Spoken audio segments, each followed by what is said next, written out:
façam o tal do triplo C. Curta, comenta, porque a integração do chat ajuda muito, e compartilhe. Você pode fazer essas 3 coisas que ajudam o algoritmo a aparecer. Mas eu não estou brincando não, pessoal. Dá uma paradinha agora de 1 segundo e clica no joinha, porque às vezes sabe, essa pessoa já está acostumada a ouvir isso. Não, é importante que você faça isso, porque se você não fizer, inclusive atrapalha o vídeo. Parece que o vídeo é menos relevante. Então, todos, se o Trump perder, tem tribunal de apelação. Sim. Todos. Sim. E o Bolsonaro? As acusações contra ele, nenhuma tem base legal. Nenhuma. Fizeram a busca e apreensão na casa do cara por cartão de vacinação. Sim. Cartão de vacinação. O negócio das joias. Tá escrito na lei que o cara, que o objeto é pessoal. Ah, não, mas não tem na lei, não. Tem uma coisa do Tribunal de Contas, uma decisão administrativa do tribunal. Aí você olha e fala assim. E fora as outras coisas. No 8 de janeiro, as pessoas são acusadas no 8 de janeiro, abolição do Estado de Direito. Ninguém quis abolir nada. O inquérito das fake news, inquéritos de coisas que não são contra a lei. E os caras, ou seja, e tudo concentrado na mão de um juiz, sem apelação, sem júri popular, com todo o processo legal no caso do Trump, sem que ver. Porra, pra mandarem a busca e apreensão na casa dele, teve, mandado com demorou tempo, processo legal. Os advogados tiveram direito a limitar o escopo da busca, não sei o que. No Brasil, manda a Polícia Federal prender o Cid. Pega o celular do Cid e verifica se o celular do Cid tá falando alguma coisa de 8 de janeiro. Mas peraí, seu mandado era referente a 8 de janeiro? Não tem nada a ver com isso. Não, mas aquele foi o motivo, o tal do Phishing Expedition, né? Sim, claro. Pra pegar o celular. Sim. Aí você fizeram busca e apreensão na casa do Renan Bolsonaro, a Polícia Civil do Distrito Federal, para ver negócio de lavagem de dinheiro. Aí, no jornal, a Polícia Federal está dizendo que já está de olho nos dados do celular do Renan para analisar provas referentes ao caso das joias do Bolsonaro. Aí você olha e fala assim, mas vocês estão assumindo que vocês fizeram um Phishing Expedition? Vocês são confessos? Claro. Então, claro. A diferença é que o Bolsonaro luta contra um sistema de marginais. Sim. Eu digo de marginais, quando eu falo, o Alexandre de Moraes é um marginal. Não é que eu estou xingando o Alexandre de Moraes. Não tem nenhum. Pessoalmente nem conheço o Alexandre. Eu só estou dizendo assim, a definição de marginal são aquelas pessoas que agem à margem da lei. Sim. E quando você... Então, assim, é uma questão de definição. O que o Alexandre faz poderia ser feito pela lei? Não. Até o Estadão acha que não. Nenhum jurista no Brasil acha que o Alexandre está agindo dentro da lei. Então, já existe um consenso de que o Alexandre age de forma fora da lei. Como é o nome das pessoas que agem à margem da lei? É marginal. A única diferença para mim é que eu estou dando um nome, eu tenho a coragem de dar o nome que descreve a ação. Sim. Porque fica todo mundo, não. Olha, eu acho que é muito perigoso um juiz fazer algo que não tem previsão legal. Eu falo, você está dizendo que o Alexandre é marginal. Não estou dizendo isso. É claro que você só não tem coragem de falar isso. E sabe por que você não tem coragem? Porque ele é um bandido. E você sabe que contra um bandido você não fala nada porque você tem medo de sofrer as consequências. Não vai acontecer com você igual aconteceu comigo, não é verdade?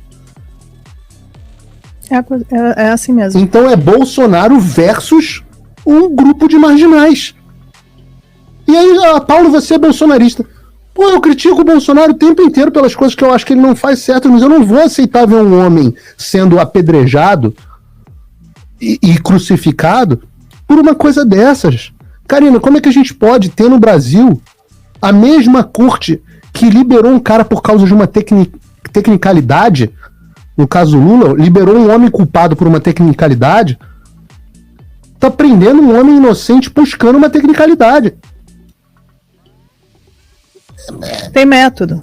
É óbvio. Tem método. Eu não posso aceitar isso. Tem método. Não, acho que ninguém deveria aceitar. Tanto é que agora, com alguns acontecimentos que na Itália, enfim, na Europa, eles falam, o que nós estamos virando? Estamos virando países de terceiro mundo? Alguém falou aqui no chat, quem fala para um bandido no morro que ele é bandido? Ninguém fala. Não, claro. É isso aí. Então, assim, estamos virando um país de terceiro mundo.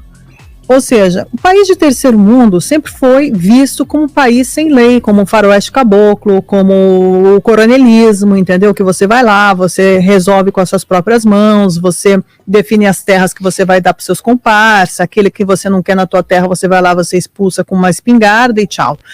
Enfim, o macro do Brasil virou isso hoje. Esse é o faroeste caboclo real brasileiro que a gente está vendo hoje. Então é um ataque direto, eles falam tanto de ataque direto à instituição democrática. Instituição democrática da onde? Da China? Da Coreia do Norte? Do Butão? Né? Enfim, não tem a instituição democrática no Brasil, na sua palavra e no seu o que ela significa. Realmente é uma democracia relativa que eles querem implantar, e agora pior ainda, porque eles criaram a democracia defensiva. Eles criaram outra categoria de democracia. Ou seja, não, a gente tem que se proteger dos ataques, quando na verdade os ataques foram feitos de forma silenciosa por eles mesmos, que fizeram com que tudo isso acontecesse. A gente não pode esquecer que o Brasil vem sendo atacado e que o povo vem sendo atacado há muito tempo. Há muito tempo o regime democrático brasileiro, o sistema democrático brasileiro está na UTI. A gente vê, quando aconteceu a Lava Jato, que foi um marco na vida dos brasileiros, e não só dos brasileiros, a gente está falando no mundo inteiro, porque foi o maior esquema de corrupção do mundo, envolveu mais de 70 países. É algo extremamente...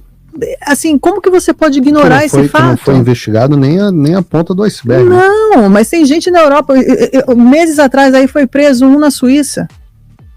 Um na Suíça foi preso. Daí que tinha esquema aí com o Odebrecht e tal, não sei o quê. Enfim, só que ninguém está divulgando isso. E vários países estão aí perseguindo, estão indo atrás dessas pessoas. Então, assim, as pessoas foram presas, o crime existiu, o esquema de corrupção, ele existiu, não é uma utopia, é uma verdade. Enfim, eles querem trazer tudo isso como algo que foi uma implantação, né, da oposição, o famoso lawfare, porque o Cristiano Zanin é especializado em lawfare, foi até em Harvard, né, porque falou que lá em Harvard eles tinham esse professor especializado e que eles foram falar e que o Brasil era um caso a ser estudado de lawfare. Muito bem, o Brasil virou modelo de lawfare e a gente vê isso aplicado hoje dentro da própria jurisprudência, do próprio sistema legislativo brasileiro. Então a gente observa que não tem mais essa divisão de poderes, já não existe mais há muito tempo. Desde quando o Bolsonaro ganhou as eleições, a gente não viveu um regime presidencial. Por dois motivos. Primeiro, que Bolsonaro ele tinha essa coisa de querer sentar à mesa com os inimigos, né? Sabendo que era inimigo, ele queria sentar à mesa, mas para tentar fazer acordos com o inimigo. Eu não vejo nenhum problema com isso. Não, mas tudo bem. Sentava com os inimigos o tempo inteiro, só que você não senta com o inimigo para fazer acordo e acha que o inimigo vai cumprir o acordo. Mas é isso que eu ia chegar. Mas é aí que eu ia chegar. Então, assim, você quando dá um recado para Alexandre de Moraes, agora basta, agora é assim, agora você passou dos limites. Você não faz cartinha de desculpa. Você não vai imaginar que o cara realmente... E falar assim, não, ele vai cumprir. Agora ele vai acabar com os inquéritos. Ele não vai cumprir, né? Então isso é claro. Então quando você vê que o regime presidencial não existe mais, que o poder do presidente ele foi completamente removido pela Suprema Corte. Não. Ativismo da Suprema Corte assim, dessa forma? Teve com as mãos limpas. Não. Manipulita foi e tanto é que o brasileiro, Barroso, todo mundo usa isso como exemplo. Uhum. Você pode observar o que aconteceu. Um certo paralelo na falta de respeito ao devido processo legal nas mãos limpas e na Lava Jato. Eu consigo entender essa tese. A pergunta é, nas decisões de governo, eu não conheço a mãos limpas o suficiente para opinar se lá foi tão esculhambado quanto a Lava Jato esculhambou no Brasil. Porque a Lava Jato no Brasil cagou por cima de todas as leis, passou por cima de todas as leis. Sim. Para prender gente que merecia ser presa mesmo. Sim. Mas na Itália teve isso também? Tem, tanto é que agora a Giorgia Meloni ela quer fazer uma reforma do judiciário que tem o ministro Nórdio, que é um ex-magistrado. A Meloni quer fazer reforma do judiciário? Sim, eles estão numa batalha para fazer essa reforma do judiciário. Porque teve já está tendo a de Israel. Claro, mas agora vai ter, eles estão brigando para fazer essa reforma do judiciário na Itália. Por quê? O que acontecia? O que acontece? Qual é o pior problema que nós enfrentamos hoje na sociedade em relação ao judiciário e em relação à mídia? Quando você quer destruir um opositor, você tem que destruir ele midiaticamente. Você tem que tirar qualquer tipo de... Enfim, você tem que trazer ele para o ringue já falando, você é um bandido, você cometeu crime, você roubou, você fez, sem um processo legal em curso, certo? Você está acusando, você tem ali denúncias, mas você está acusando, mas vem a mídia e a mídia dá o veredito final, porque ela coloca na primeira capa do jornal que reputação. Você realmente roubou, tá? Então o que acontece? Quando esse esquema foi construído na Itália com a ajuda da mídia comunista, junto com os magistrados, que é isso que a gente está vendo acontecer também no Brasil. Sim. Então eles pegavam entre a mídia e os exato, eles faziam uma queima de reputação em todos os seus opositores. Faziam escutas telefônicas, e aí o que os magistrados faziam? Eles ligavam para o jornalista e falavam assim, olha só, tem uma coisa boa aqui para você. Igual a Lava Jato. Joga esse vídeo, essa escuta aí no Jornal Nacional. Igual o que o Alexandre faz, igual mas que a Lava Jato faz. Mas é por isso que eu estou te falando que o sistema judiciário brasileiro ele é extremamente copiado do regime italiano quando teve o Mani Pulite, que é os mãos limpas. Leiam e estudem Mãos Limpas e vocês vão entender tudo que está acontecendo no Brasil. Barroso falou isso. Os ministros falam isso. Por exemplo, Alexandre de Moraes, ele nomina sempre Umberto Eco. Por que será? Por quê? Porque a internet deu voz aos imbecis. Os imbecis, Umberto Eco era esse. Era um tipo de pessoa que as pessoas não tinham que falar. Uma democracia é uma merda. Um pouco do que o Fábio Gordon estava me falando. Democracia não. Que democracia o quê? Democracia é o maior problema a gente ter um país com um regime democrático, ou democrático como tem que ser.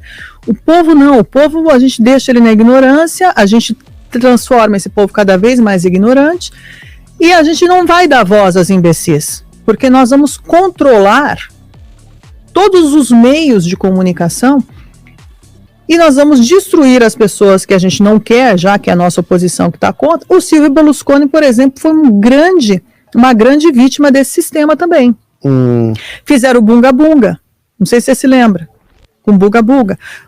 Silvio Berlusconi fez apertar as mãos de Putin e como se chamava ele, o presidente dos Estados Unidos, o Bush. Ele fez um acordo fez Bush apertar a mão de Putin. Foi Silvio Berlusconi que fez isso. O que acontece? Toda a mídia, porque vamos pegar o Bunga Bunga, né? Que ele sai com as meninas, ele, enfim, dá dinheiro, sustenta um monte de menina. Mas que era quer verdade, ficar com né? ele. Óbvio que era. Mas enfim, o dinheiro era dele, ele sustenta quem ele quer. Claro. Ele não roubou dinheiro de ninguém, o dinheiro é dele, ele foi um dos maiores pagadores de impostos. O André Fernandes está perguntando aqui, eu acho que não é o deputado, mas ele está perguntando